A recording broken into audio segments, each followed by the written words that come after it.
Hey friends, I'm out today with Rebecca and the girls playing one of our favorite games. It's called Chasing the Wild Broccoli. And it's... Is that like hunting the wild asparagus? Yeah, a little bit. That's where it came from. What's hunting the wild Joel asparagus? Gibbons, if you didn't catch that reference. And it's a book written by a very famous forager way back, I don't know, 60s or something like that, 1960s.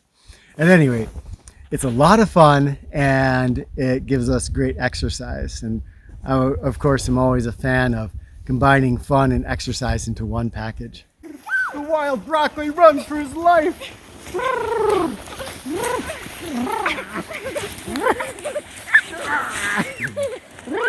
I got him! Help me!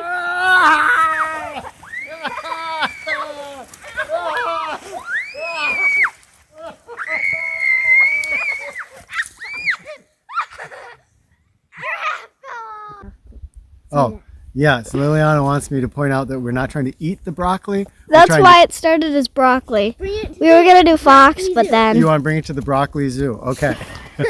A fate worse than death. I know. All right. So today, in that last video I posted, I talked a little bit about tracking canids and telling the difference between a wild canid and a domesticated canid.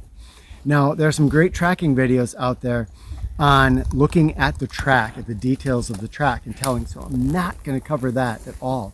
What I'm talking about is the behavior of the trail that the canid is making, and often there's a lot we can learn. Before we go any further, I want to make sure that if you're a tracker, you have tracking experience, I really want to hear from you in the comments. These videos are always better by the contributions that everybody makes in the comments. It becomes a community of sharing. I'm sure other people have great experience and things to share about how to tell whether a trail is a wild canid or domesticated. But before we get to those canids, I want to share something about tracking a couple other things. There's a little bonus tracking thing. And this isn't about tracking animal in the snow, because that's just one kind of tracking. There's also tracking all kinds of other things. In this case, we're going to talk about trees and barbed wire. So check this out. Look at this. This barbed wire has grown right into the tree. You may have seen this before. What's going on here? Looks pretty strange. Well, there is a lot you can learn from this. And it also reveals that a lot of us imagine that trees grow upward, right? I mean, they get taller and taller. So we think, yeah, trees grow up. And of course they do grow up, but their growth motion is outwards. So what I mean by that is if you have something like a piece of barbed wire, if the tree grew upward in its motion, then this barbed wire would be way up there. When branches come out, so we have branches here that are dead, those branches, those have come out and they never went upwards at all. In fact, these lower ones, they're no longer used now because they stayed low and they've died. They're not getting any, there's no photosynthesis available this low in the canopy.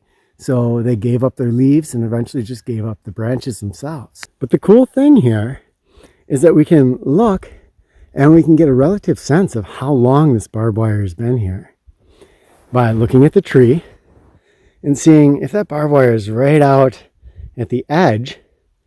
Then we can say, oh, this barbed wire was pushing up against that tree when the tree was relatively old. That makes sense. So if the tree spanned from here to here and the barbed wire faded into it there, that tree was pretty big. But when we see it right in the middle like this, we know that that was a really little tree. This tree was just tiny when this barbed wire was pushed up against it. And since then, it has grown and grown and grown. And this tells us that this barbed wire has been here a long, long time. Well, Mirabel's just making a bunch right there. Look at these strange formations. Little teeny, what do you call those? The best ones? Yeah, little teeny hot dogs. And then there's these almost perfectly round ones that Mirabel's seeing. How are these here? Okay? Here's a pretty good, perfectly round. Oh yeah, that's Or a not pretty nice perfectly round but one. like flat and round. Well, That's a marshmallow shaped one. oh, so Mirabelle is showing us how these form.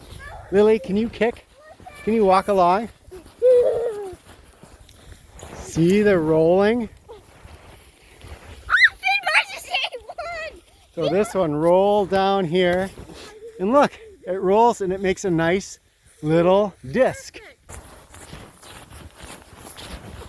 Oh, this is super cute. The girls are tracking mice. I think they found the hole that it went into too. Did you find the hole into the subnivean zone?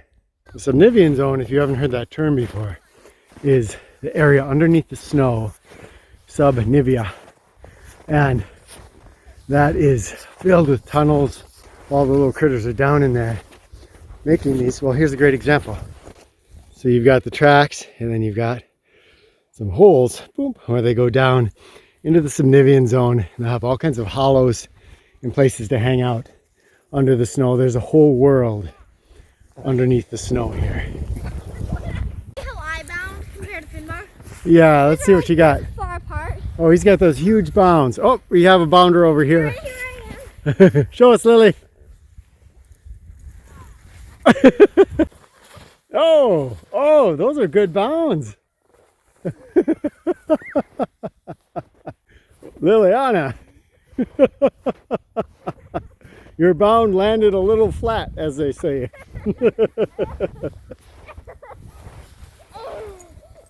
Now, the main concept that I dropped last time was the idea that a wild canid trail, if you follow it for a while, tends to be straighter and feel more purposeful, while domesticated canids tend to go here, go there, check this out.